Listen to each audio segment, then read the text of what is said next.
Canada Soccer has just released its roster for the upcoming CONCACAF Nations League. Let's talk about it.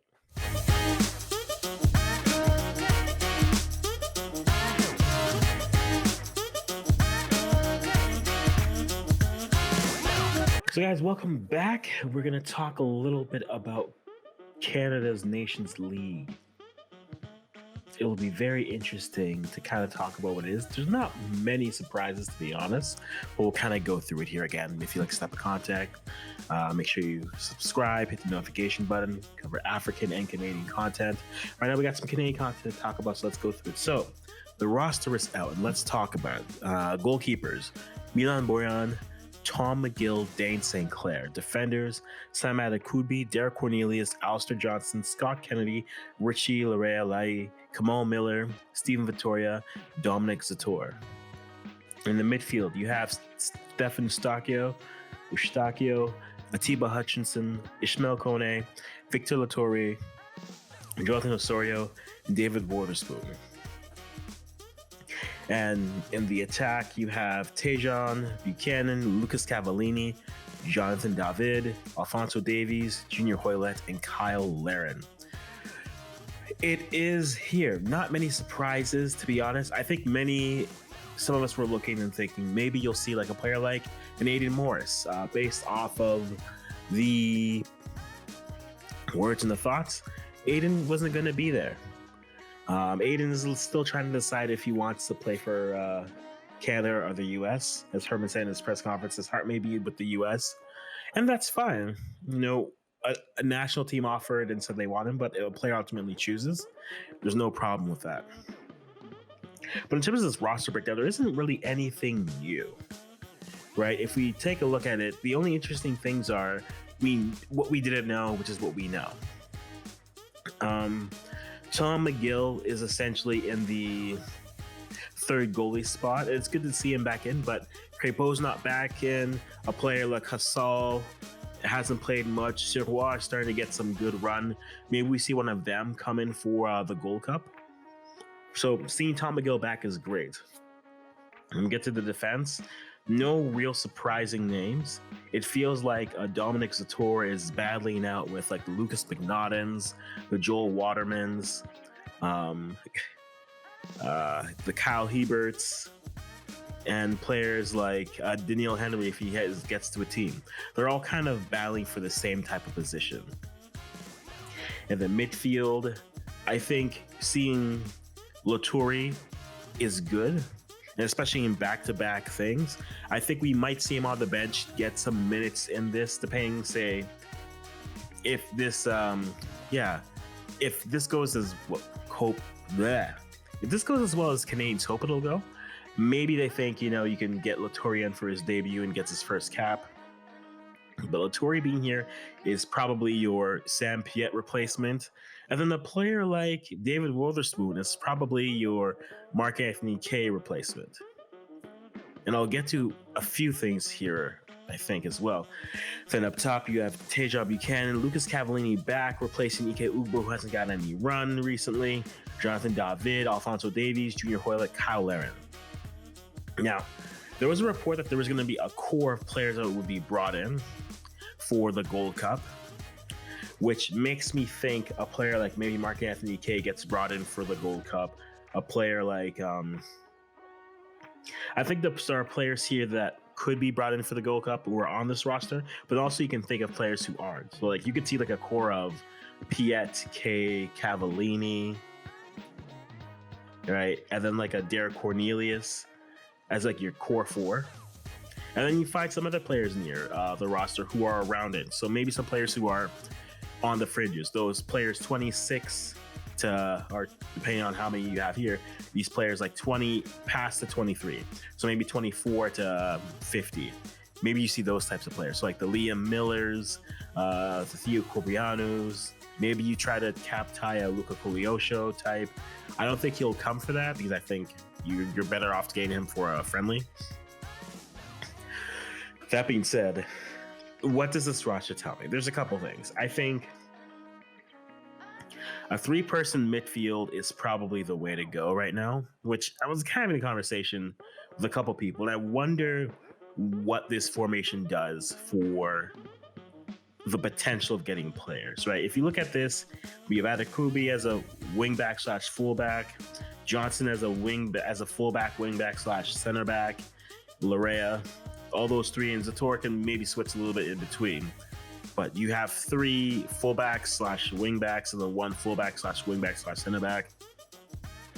In the midfield, we're not sure what Osorio's health is. We're hoping he's maybe healthy enough to play. But if not, you're looking at Witherspoon, who's back from an injury. You know, maybe that's some good attacking prowess that can come in.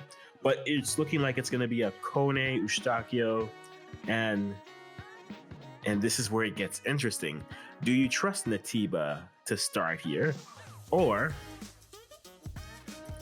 do you give some reins with maybe a shorter leash for Victor Loturi? Right, there's going to be a 3-player midfield, no doubt, I think. Unless Herman tries to shock us and then goes with a 4-4-2, which can be interesting because then the question becomes, who do you play where and what do you do with that? And I don't think you go 4-4-2. I think you go 4-3-3 or a 3-5-2 more than likely.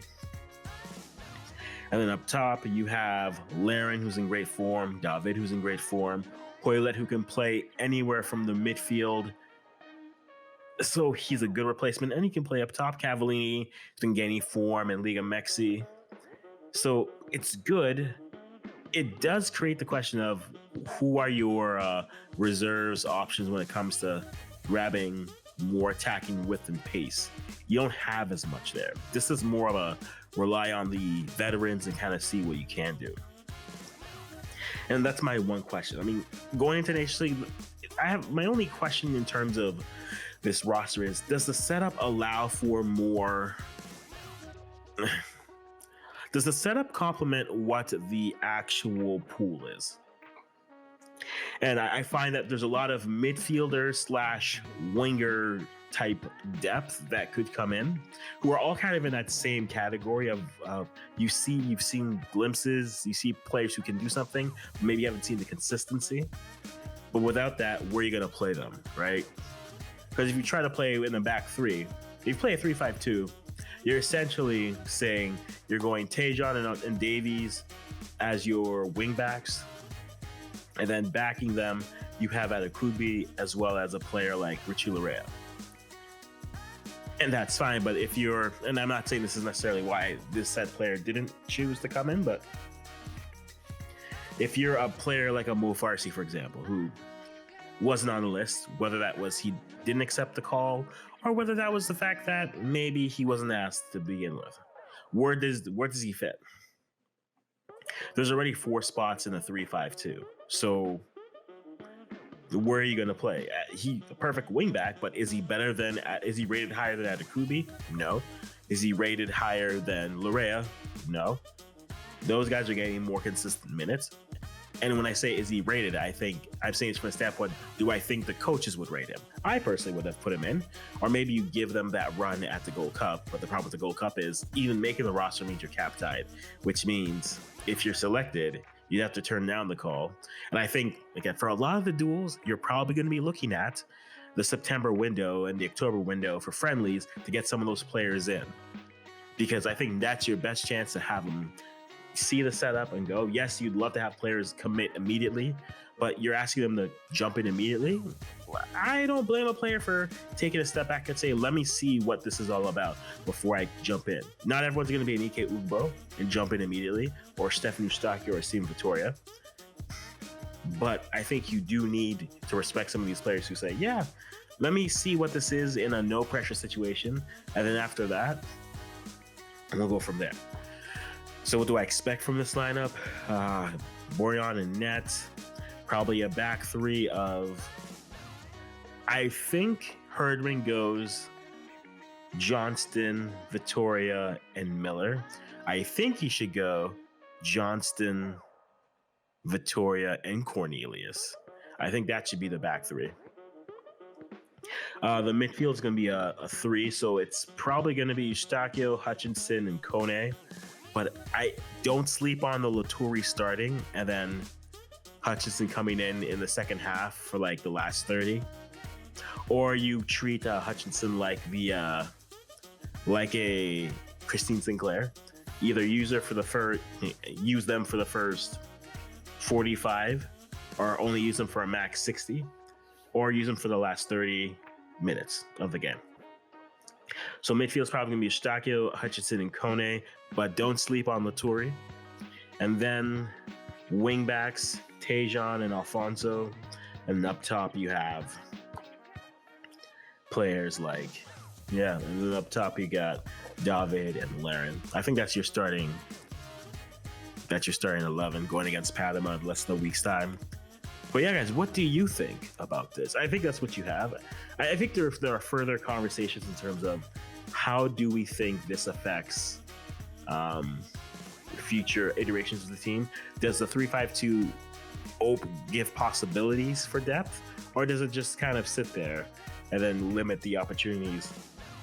Especially because I think there's a lot of players in Canada's pool who are in that like winger to cam-ish role that the depth is set there. Unless you go to a 4-3-3 or a 4-2-3-1. I think you could also do it with a 3-4-3.